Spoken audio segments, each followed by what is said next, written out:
Welcome to Permission to Be Human, the podcast. I'm your host, Mel Findlater, mother, coach, and curator of Permission to Be Human, the company and community. If you're a mom, know a mom, or want to be a mom, and you crave getting out in the world to make a difference, then you're in the right place. This is a space for moms like you to connect with yourself, your purpose, and your big, audacious dreams. Because when you feel your best, you can better you, your family, and the wider world. Let's do this.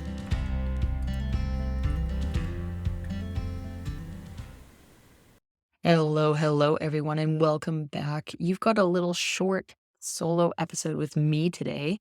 It is the summer, and I am looking for some more speakers. So if you'd like to come and be interviewed on the podcast, do let me know by simply emailing permissiontobehumanalways@gmail.com. We're looking for two types of speakers on this show.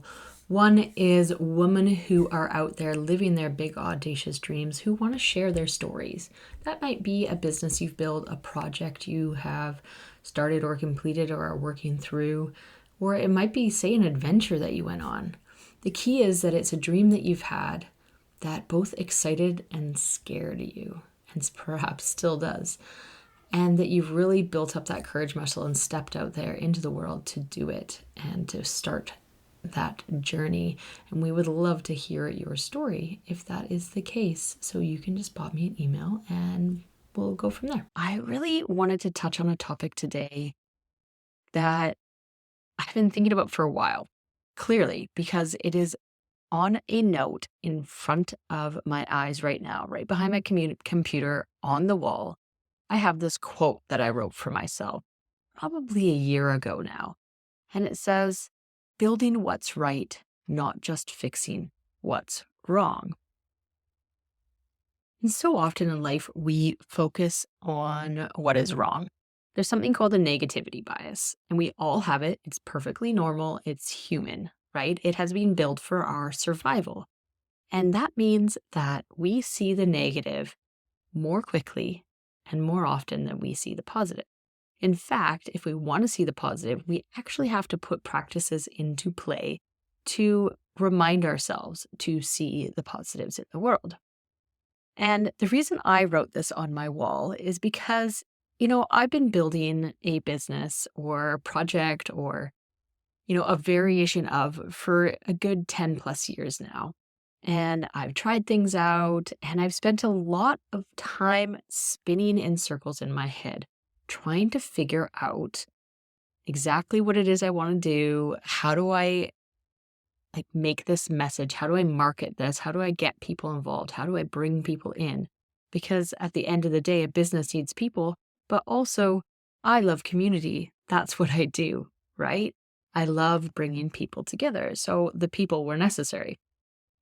But what I found throughout this is that in all of the learning that I've done, and I've taken so many courses on the topic of marketing, on the topic of business, on the topic of building memberships, and so much more, the message that is always put across from a marketing perspective is know what problem you're trying to solve.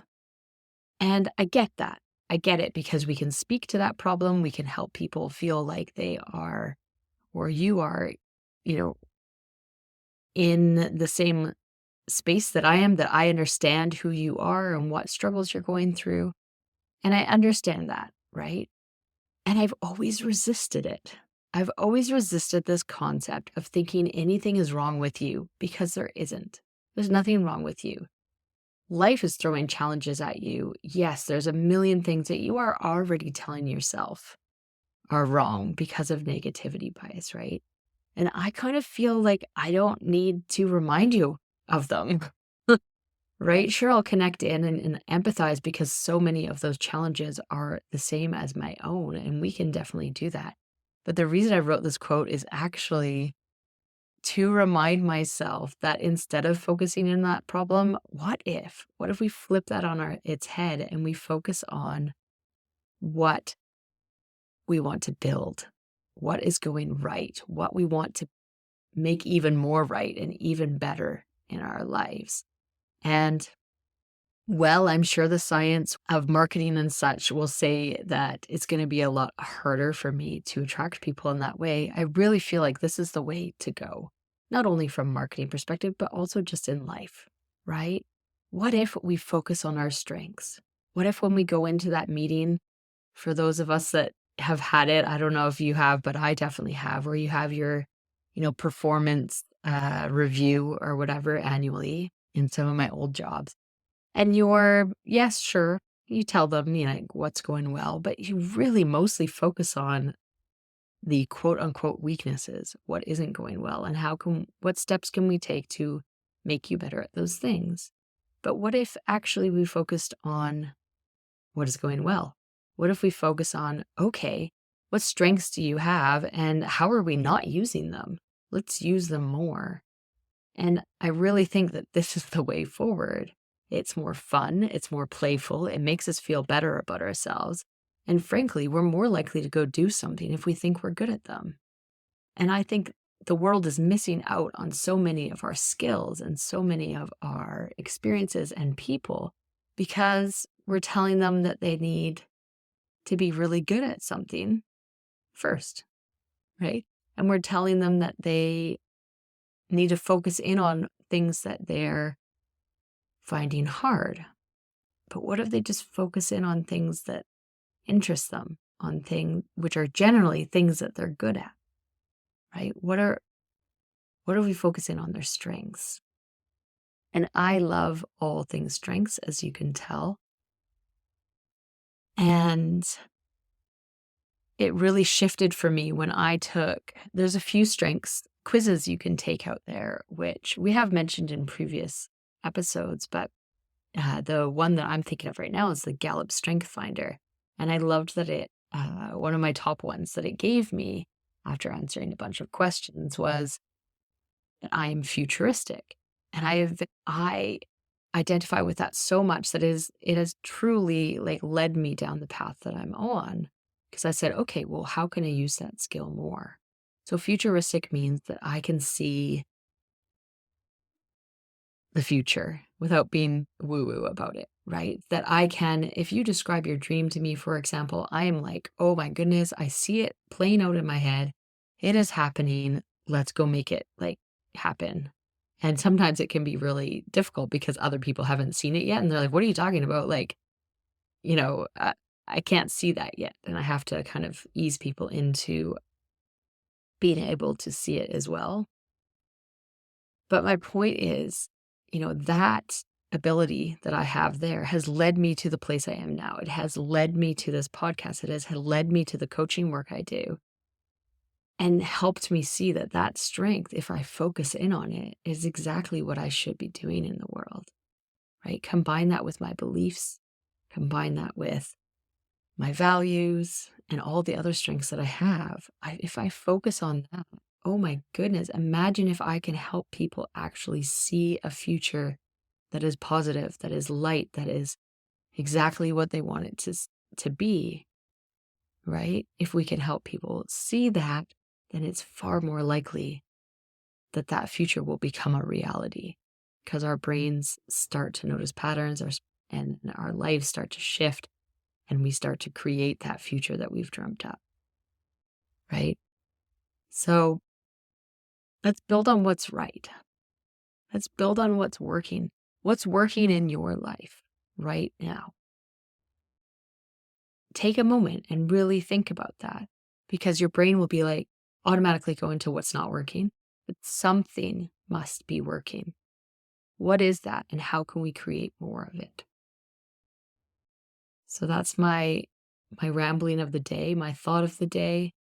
I hope it was of interest to you, and I'll speak to you really soon. When you have that dream or that idea and you hold it really tight and you don't really want to share it with anyone until you have it just right, until you are absolutely assured that it is exactly what you want it to be. But you also know deep down inside that it is unlikely to get perfect. It is unlikely to get to exactly where you want it to be unless you share it with others.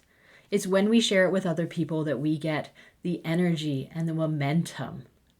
It is when we get feedback. It is when we start to iterate inside of our own minds. We need to get it out of our bodies and into the world in some sort of way. And talking to someone who will cheer you on is exactly the first step.